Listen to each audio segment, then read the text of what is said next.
Hi, I am Madhu. A very warm welcome to Incredible Wisdom. Following is a brief introduction to ancient India and its wisdom. The topic of ancient India has excited me since childhood.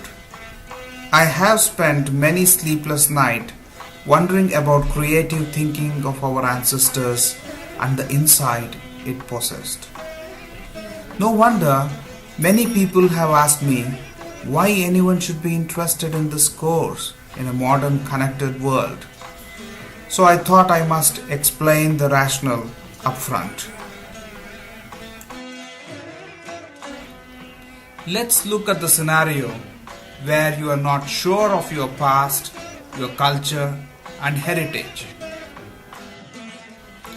We as humans are embedded into our family customs and rituals.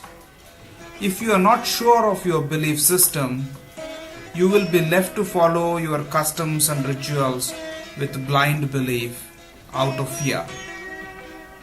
Or you will completely forsake it for the simple reason you don't know the rationale behind.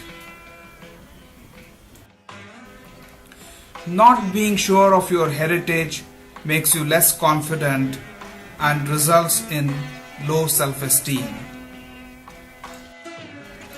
It is important to note that we as human species are leading the race of evolution as we have developed ability to pass on the gained knowledge to next generation. Not knowing our heritage will result in lack of appreciation for the contributions of our ancestors. I am sure you don't want to be remembered as a thankless individual in the pages of history. Now let's look at the scenario where you are aware of your culture, heritage, and history.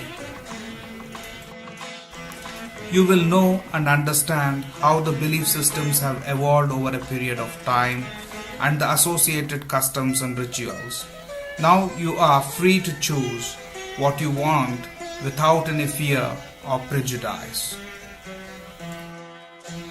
You being proud of your culture and heritage develop high self-esteem and a healthy self-image.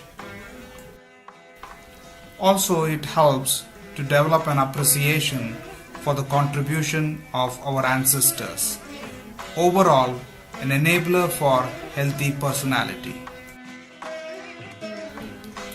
Let's look at some more reasons why ancient India is special compared to any other ancient civilization and its study needs to be pursued.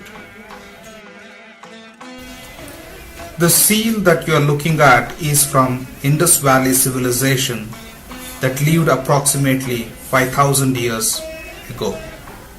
Observe the person sitting in yogic posture. It is only in India a tradition is preserved uninterruptedly for such a long period of time. The benefits of yoga and its popularity is only on the rise for last 50 years. India is a nation that has never invaded other countries, in spite of preserving its values and traditions for a long time. This is a vindication that an advanced civilization can be built on the foundation of non-violence and universal brotherhood. Emperor Ashoka from 300 BC to Mahatma Gandhi in the 19th century are standing evidences to this effect. India's contribution to mathematics and astronomy are noteworthy. They have developed under the umbrella of astrology.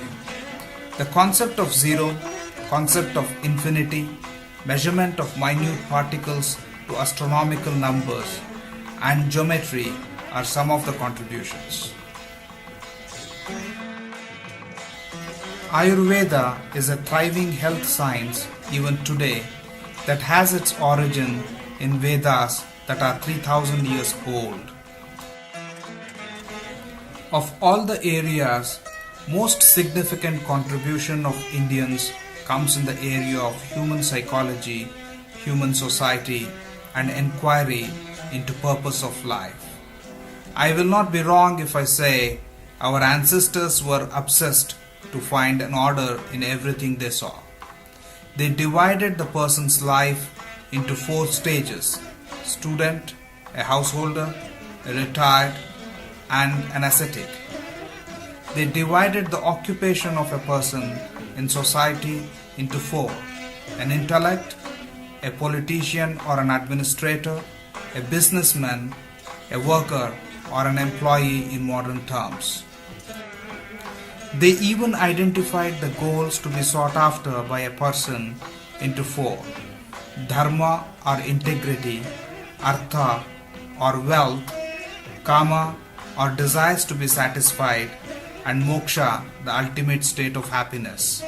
They went on to compose treatises on each of these sought after goals called Chatush Purushartha, the 4 ultimate goals of a human. I take this opportunity to pay tribute to great Indian thinkers. Valmiki, who wrote Ramayana providing a blueprint for an ideal king; Krishnadvaipayana Vyasa, who compiled Vedas in its current form and composed Mahabharata to revive the knowledge lost in Vedas. The famous Bhagavad Gita is part of Mahabharata. Mahavir and Buddha preached non-violence and control of desire and found Jainism and Buddhism. Chanakya, the teacher of Emperor Chandragupta Maurya, composed Arthashastra, recommending policies for governance of state and macroeconomics. Panini, the Sanskrit grammarian, probably the first for any language, responsible for codifying Sanskrit grammar. Even today, Sanskrit is considered to have rules close to a computer language.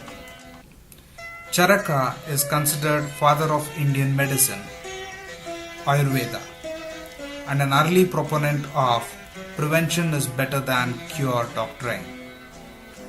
Sushruta is the first to describe surgical procedures in a methodical manner and is instrumental in developing Ayurveda as a full-fledged medical science.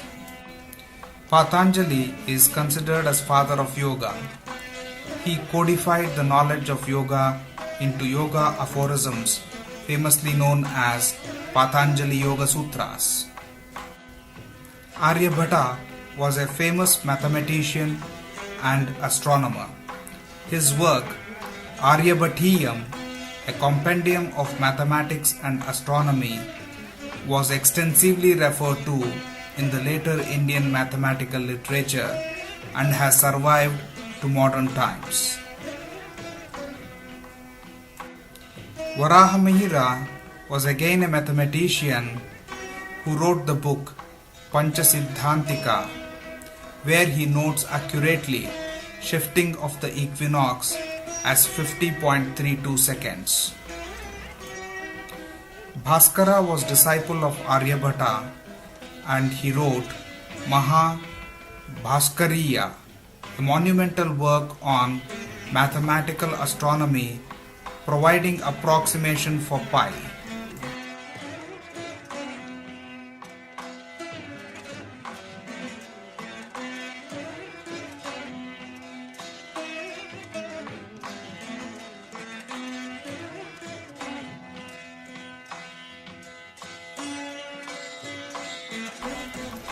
That's a short overview of ancient India and its wisdom.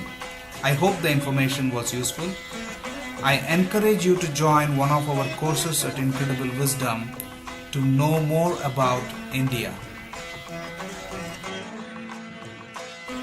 Hope to see you at Incredible Wisdom.